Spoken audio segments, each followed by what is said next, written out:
Ne balma nyok ma segu tungara les politologues de Pinière ko biye lundi 29 août 2022 petit frère Abdou Bora kumana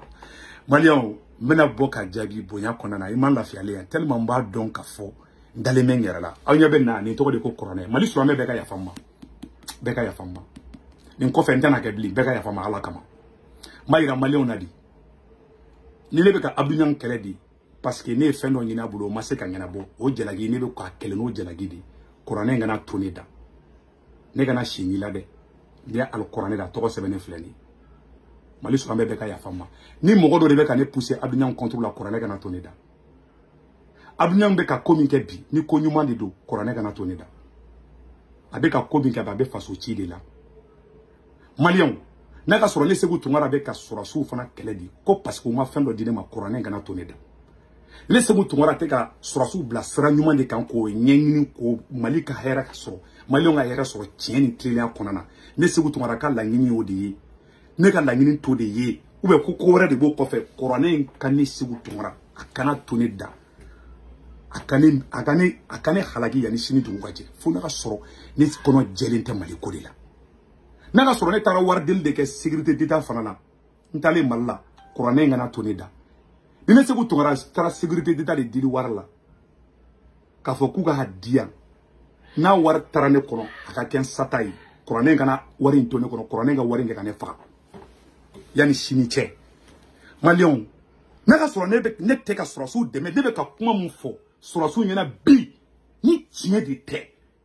comme kal ula didi me fe mali ka nyade no te tiye de corona kana tonida ni soro su jelen do Malion ye ko kono jelen me Malion ye jelen ya sraka ali 80% corona kana tonida billahi jelen te ni al corona flembulo flakande ni munu me soro su la fasa fana ka boni corona na muribo kone ngole bi fana tuguni beta corona kelen fana fle muribo kone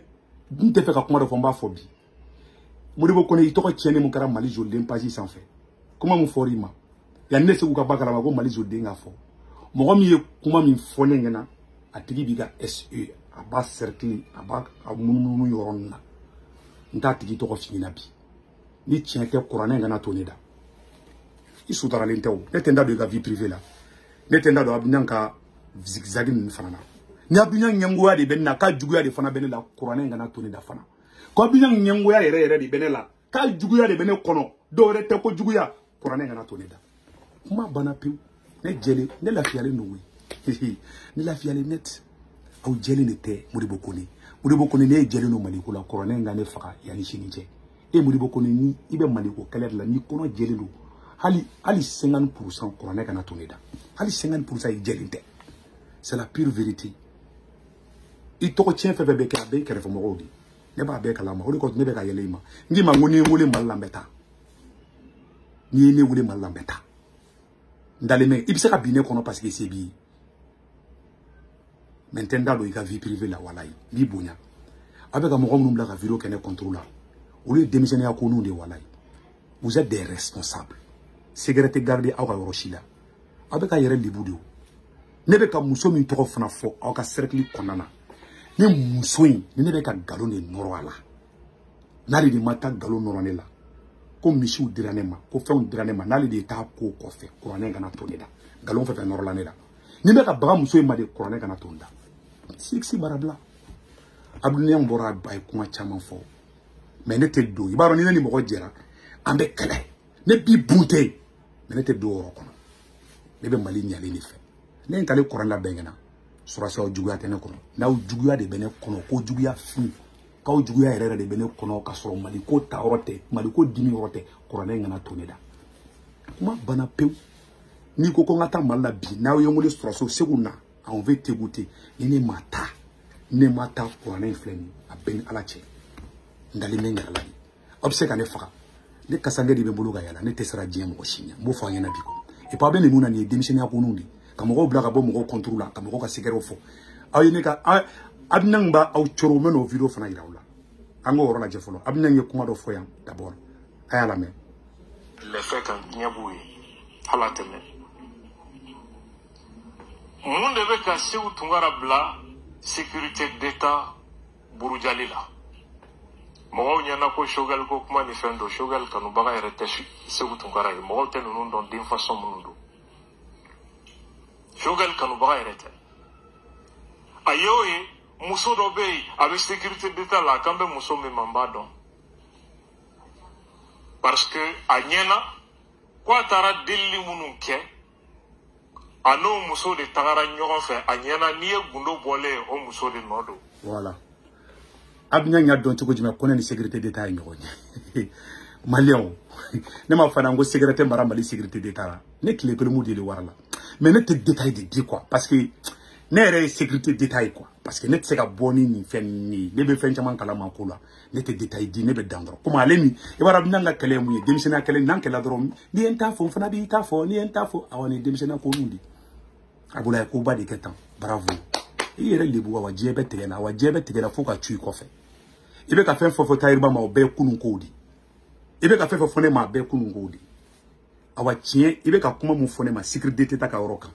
ne Segu ni kuranɛ cɛ tiɲɛ t'a la ni tiɲɛ don kuranɛ ngana ni a ngan danga kana ni seni la bi ni tiɲɛ de don a bɛ ka mun fɔ sécurité d'état ka ko la ni ne sécurité d'état deli wari de la kuranɛ ngana to ne da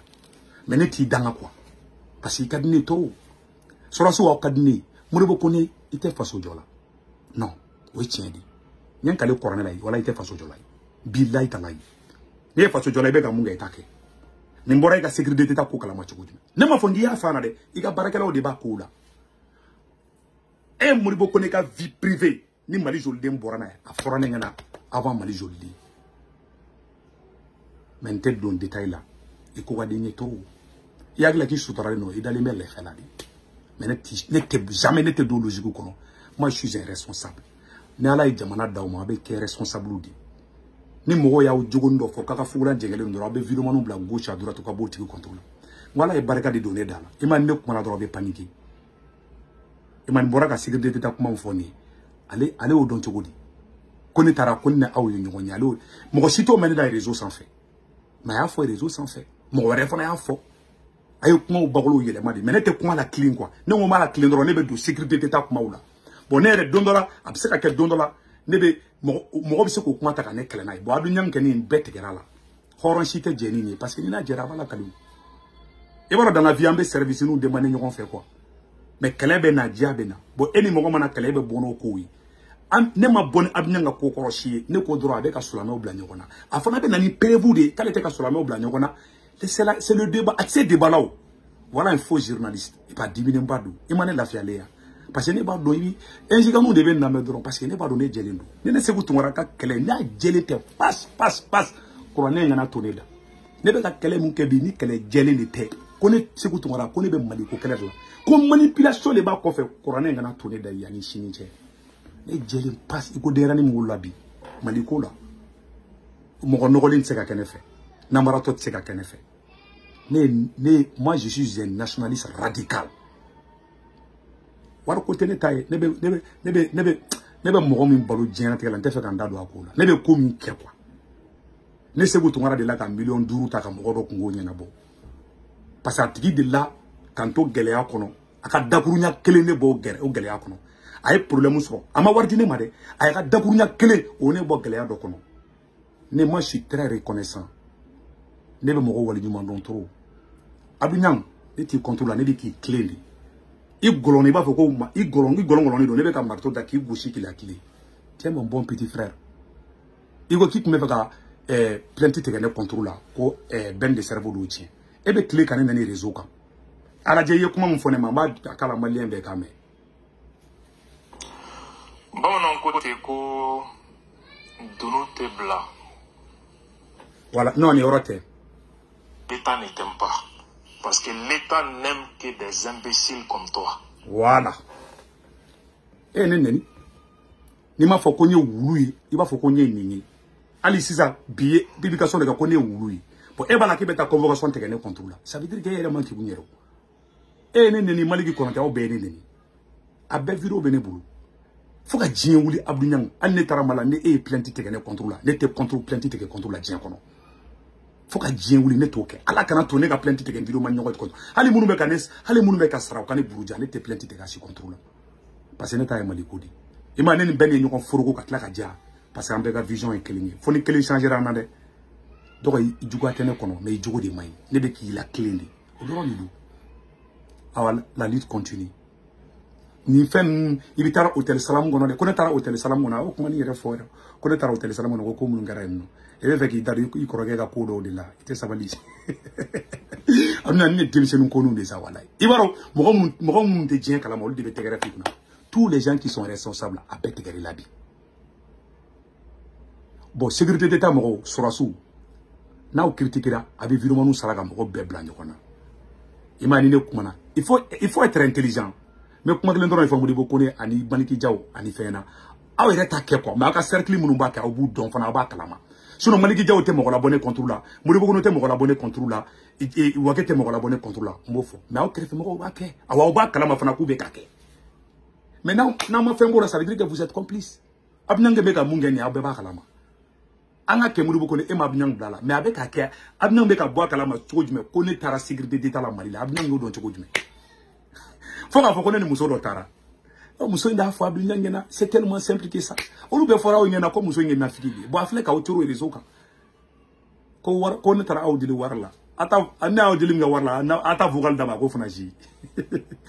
ne b'aw deli nin tɛ lutte ye quoi aw bɛ ka nin mun kɛ nin ye denmisɛnninya ko ninnu de walayi il faut être des responsables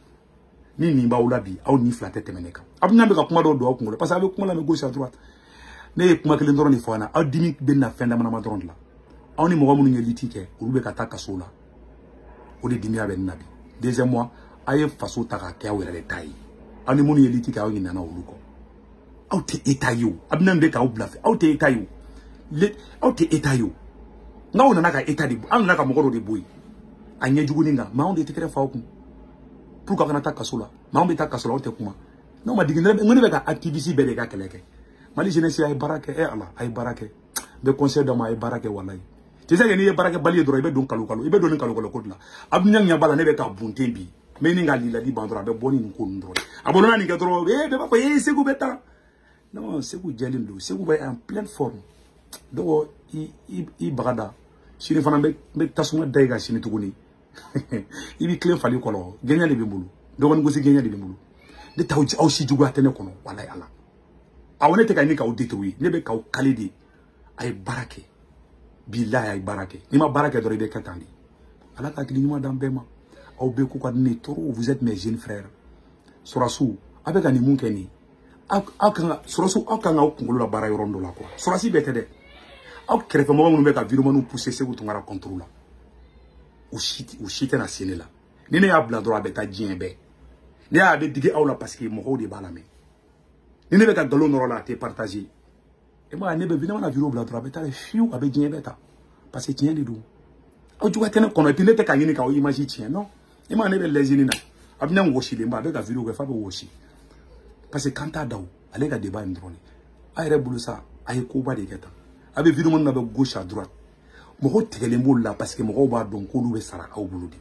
c'est clair comme l'eau de roche donc aw kana yɛrɛ bila nin ko ninnu na nin tɛ ko ɲɛnamaw ye quoi walayi a y'aw tilen n'aw tilen aw ne bɛ bɛn mais aw tilennen de tɛ c'est tout an ye mɔgɔ minnu gɛn aw bɛ ka na n'olu de o bɛ ka digi ne la an ka mɔgɔ bɛ ka taali min kaso la mais a ye taa loi dɔ voter CNT kɔnɔ au moins a ye taa loi dɔ voter CNT kɔnɔ an ka mɔgɔ minɛli ka dabila n'an ka mɔgɔ minɛna n ko mɔgɔ kelen bɛ tila ka force sɔrɔ minnu bɛ k'an ka mɔgɔ minɛ olu t'aw fɛ o olu bɛ tila ka wuli k'aw kɛlɛ de aw ta aw bɛ k'a yɛrɛ de kɛlɛ o aw bɛ ka Abinang bɛ ka nin kɛ tantɔ aw bɛ ka baara f'o fɛ parce que dɔrɔn ne y'aw kɔrɔfɔ dɔrɔn a ye sabali sa a ye sabali o ne ka conseil dɔrɔn k'a fɔ aw ma ne t'aw critiquer dabila dɛ an ka taa Ala ka hakili ɲuman d'an bɛɛ ma.